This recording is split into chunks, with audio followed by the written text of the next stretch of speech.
you share with us your Yeah. experiences? How was it when you first was in the cab? You were driving up there. I saw your little Yes, yeah, I was so cookie. excited to finally get to break free and have another group event, and for it to be such an important event too, like a premiere of a new series. I was really excited about it.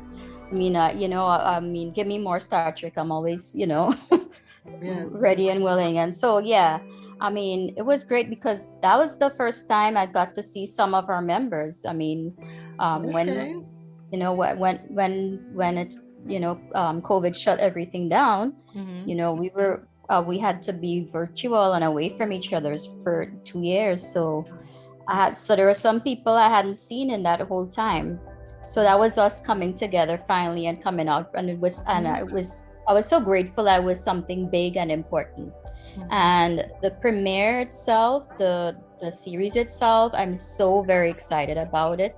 um it exceeded my expectations. Oh, okay. I'm very, it was great. Hmm. The writing, the story, the character development, everything was wonderful. I mean, I was so convinced, I was so happy about it that I actually started like recruiting people to Hmm. start watching it. People who are not group members of our group or fans or anything. There was an older guy at the bar, and he told me he grew up on TOS. So I told him, well, hey, if you like the original series, you're gonna love this one. Hmm. It's gonna deal with the story of the Yes. backstory of some of the original characters of the original series. Hmm. So I think we have one viewer, and then when I was going home back home on the train, She recruited. uh, yeah, this guy with his baby in the stroller said, started asking me about Star Trek, and like I said, hey, I just came from a premiere, and I told him all about it, and so Hmm. he's gonna be looking out for it on Paramount. So Hmm. yeah, it was an entirely an amazing experience, just positive togetherness, just yeah, And two did you thumbs up. go? And mhm. Awesome. Did you go? Did you go to McHale's afterwards? Yes, I That's went to good. Okay. McHale's after, and Mhm. that's where I got to really see everybody. Okay. Because at the Hmm. theater, we were all kind of just in a hurry to just get Right. in. Right. Of So course. Of course. there were some people that I didn't see until we got to McHale's. Hmm. So yeah, it was a night of just togetherness and talking and Hmm. catching up and reconnecting. It was great. Did you ever think that you would ever be able to experience something like that? Go into a Star Trek screening and Growing see up, the no. entertainers and Yeah, actors? like Yeah. my little kid self would be so like blown away by me. Would think I'm so, yeah. If I could go back, and say, hey, I go to Star Trek premieres and whatever, she would be flabbergasted. Now, when did you join the group and how did you find out about the group? I joined the group. I know it was Meetup. I was on Meetup, and I Okay. think I've been a member of the group for about, I would say, 6 years Hmm. or so, or more, maybe. Hmm. I had to take breaks in between because of work. It just wouldn't Of line up. course. But yeah, I've been a member for a while. Okay. Now, Isha, were you ever a part of a Star Trek social group before now? Never know. Hmm. Yeah, and I don't know how it popped into my head when I was on Meetup to look for a Star Trek group. I I don't know how it ended up Did happening, did you but Google or something? Like Google Star Trek groups maybe, and or you see a flyer maybe. someplace or something? I don't know. I don't know. Yeah. Yeah, it was not something that occurred to me until it just happened, you know? Okay. Awesome. So, and it's been great. Like, because That's I mean, wonderful. there aren't too many people who I know, especially in my generation, who Hmm. are, so fanatical Yeah. about Star Trek. What what is your most endearing hope for this new series? Being that you grew up TOS and this series takes place around that timeline, what is your greatest hope for this new series? That it will continue being as good as it has. It came out the gate wonderful.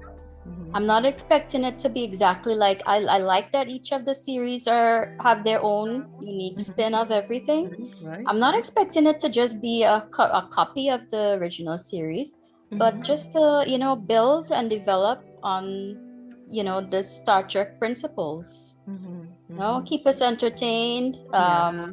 good stories, good characters to fall in love with.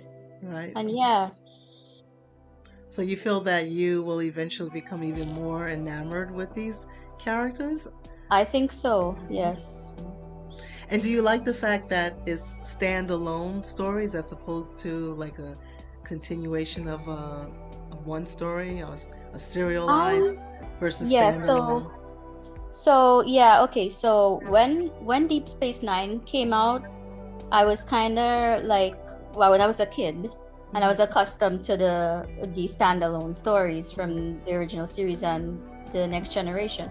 So it took me a while to get used to it.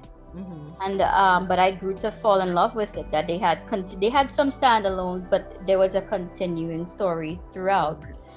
I've grown to appreciate both, Hmm. and so I'm kind of, I think it's time that we had one that had some more standalones, just to, Okay. you know, Yes. it's part of the tradition, Yes. So yeah, I'm very cool with some of our Star Treks Hmm. being standalone, some being more, like Hmm. one overarching story. Hmm. Yeah, I'm just happy. That's wonderful. I'm so happy that you're happy, and I'm happy that you were able to get in. Yeah. I got the link, and it's interesting because for the Discovery red carpet, Mhm. CBS had reached out to the meetup, Yeah. and so I was able to pull it out there to everybody. And then for this one, Strange New Worlds, CBS reached out to Michael's group, Michael Noonian of the Oh. New York City away team, and so he Mhm. was able to pull everybody together. So Yeah. congrats to Michael, and thank you, Michael, Yeah. for everything. You're great. And I This is my just first time love, meeting Michael. yeah, you've met him before, yeah. And it's so wonderful how this coalition in New York of Star Trek fan groups, how we all look out for each other. So every Yeah. time there's something that comes up, anything media related or whatever, if it's not this group, it's the next group or some other group that will say, hey guys, I was contacted about this. Let's get our people together. And then it'll be someone else and they say, hey guys, I was contacted about this. Let's get our people together. And we work that way as a coalition of New York City groups. So, and for those who don't know, we have what's called a New York City Coalition of Star Trek groups. And so we're, of course, Starbase Centaur 4210, New York City Star Trek Meetup, the USS Growler, New York City Away Team, USS Osiris, USS Heroes, and Lambda Quadrant, and the USS Gerard Holder now, our newest group. So we all work together to coordinate events and activities for Star Trek fans here in New York, whether it's parties, whether it's, sending out links for screenings, whether it's charity, and we just have a great time together. And it's not often that you find Star Trek groups that can work together like that and they're not competing and whatever like that. We pretty much all are members in each other's group. And that's how we get to have these wonderful moments and this Yes. wonderful time together. And that's so Starfleet Federation like. Yes. And that's Yes. and that's really what it's all about. What it's Yeah, all and at the about. after party at McHale's, it was all of us together. I didn't know Hmm. who belonged to Hmm. which Hmm. group. Yes. So it was wonderful. Because it's so funny because like we have our photographers that go with us to different places. In the beginning stages when we were just first forming this coalition, like I said, we all join each other's groups. So the photographers say, everyone who's in the growler, stand here and take a picture. And then it's like everybody's standing there, and then they're like, okay, everyone in the meetup. Nobody moves. Okay, everyone in the Cyrus, no one's moving. So he said, "Are you all in each other's groups?" They were like, yes, we are. So then it got to the point he would just say, all right, all the commanding officers of each group, I'll just take your picture. He never could get like a separate group shot because we're all in each other's groups. So you see the same people for each photo shoot. It's hilarious. But we work together so well and everything like that. And so I'm so glad that we had like a lot of people did plus ones just in case, whether they can get someone, whether they had someone or not, it wasn't the point. A lot of people did plus ones just in case other members could not get an RSVP. At least they can say, hey, you can be my plus one. So this is such a wonderful unified front that we put up as a coalition. So I was glad that our Ghost Plus One went to you, and about 5 other people were able to get it, including Timlin. So that's just really awesome. Okay, so let's go to Brian. I know he's busy, so let's get to Brian so he can go back and hang out with his friends. Brian, share with us your feelings and impressions of this being your first red carpet. Oh, it was great. I mean, I got to meet so many different actors. I took a lot of great pictures. I took a picture of Anson Mount, and I wanted to do that, like, in honor of Gerard Holder, because he took a picture with Anson Mount 3 years ago. And, I wish he was there. It would have been so great. I know he would have loved the show, because it takes what I love about it, what I hope to see in the show is it staying faithful to Gene Roddenberry's original vision for Star Trek, being hopeful and optimistic and being episodic. I mean, the serialized part is the story arcs for the characters and what they're going through, but each episode is dealing with a new species, new planet, new alien, and it's hopeful, it's optimistic, and each episode ends in a nice little bow that has a great political and spiritual message in it, that's so very powerful. And I took that picture of Anson Mount, and it just said, I just want to do that because Gerard Holder did it, and it just wanted to honor his memory and honor the memory of so many people that we've lost in the last 2 years. And it was great seeing people that I hadn't seen in over 2 years, like Isha. I hadn't seen Isha since December of 2019. Wow. I hadn't seen Jonathan since December of 2019. I hadn't seen some people in person since the Star Trek Picard season 1 premiere, January. Oh, you remember that? Yes. Yeah, right. yeah. When the pandemic was started hitting, and we had so many people in that one bar. So I had a really fantastic time, and meeting new people, meeting new fans. I just met a new Star Trek fan. She helped me get a cab, and I paid her back on Tuesday through Venmo, so that was great. So I'm meeting new people, and so and the after party was great, and it was great talking to Isha. Had such a great conversation and talking to so many people I haven't seen in so long. So that was wonderful, and I loved. It was just a great experience, and being around the actors, and I got to shake hands with Akiva Goldsman, and I told him that I loved his script for A Beautiful Mind. I said that's like the best script. That was like the best script he had written. And I was like, it was so great. He deserved the Oscar. I told him that. And I even got to shake hands. I even shook hands with Alex Kurtzman. I didn't burst up in flames. So that was great. So I was like, that was cool too. So that was fun. I had a really great time. What is your impressions of this series, and what is your hopes for this series?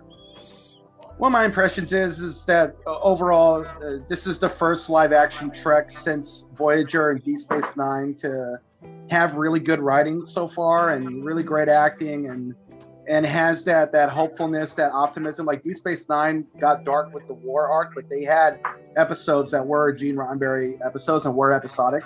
And Voyager was very much like a TNG clone, but better in my opinion. And so I think Strange New Worlds definitely is closer to TOS, but it's more progressive. There's no misogyny, and most of the characters on the bridge are women, and it's very progressive.